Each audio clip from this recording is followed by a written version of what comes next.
ইরানের সশস্ত্র বাহিনীর প্রধান major general Abdur Rahim Musavi বলেছেন, সেনাবাহিনীকে সর্বোচ্চ প্রস্তুত অবস্থায় থাকতে হবে এবং প্রতিদিন নিজেদের সক্ষমতা আরও শক্তিশালী করতে হবে। সিনিয়র কমান্ডারদের উপস্থিতিতে আয়োজিত সেনা কর্মকর্তাদের সমাপনী অনুষ্ঠানে বক্তব্য দিতে গিয়ে মেজর জেনারেল মুসাভি নবীন কর্মকর্তাদের অভিনন্দন জানান এবং তাদের প্রতিরোধ ফ্রন্টের অফিসার ও ভবিষ্যৎ সেনা নেতৃত্ব হিসেবে বর্ণনা করেন। তিনি বলেন, আজ ফিলিস্তিন বিশ্বের প্রিয়তম নাম, আর গাজা দৃঢ়তা ও তলোয়ারের ওপর রক্তের বিজয়ের প্রতীক।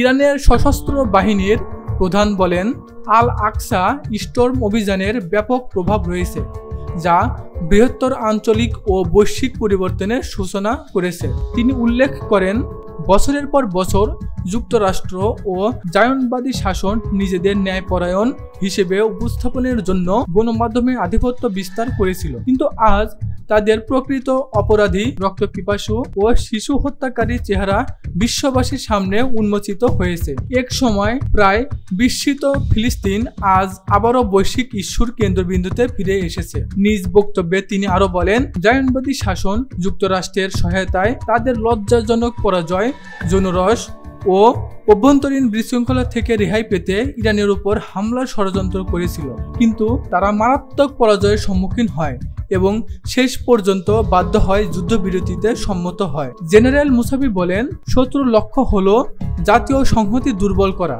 এবং ইরানের অনন্য প্রতিরোধ দুর্গকে ভেঙে দেওয়া। তাই সশস্ত্র বাহিনীকে সর্বদা সর্বোচ্চ প্রস্তুতি ধরে রাখতে হবে এবং প্রতিদিন নিজেদের সক্ষমতা আরও বাড়াতে হবে। Uttara news international desk.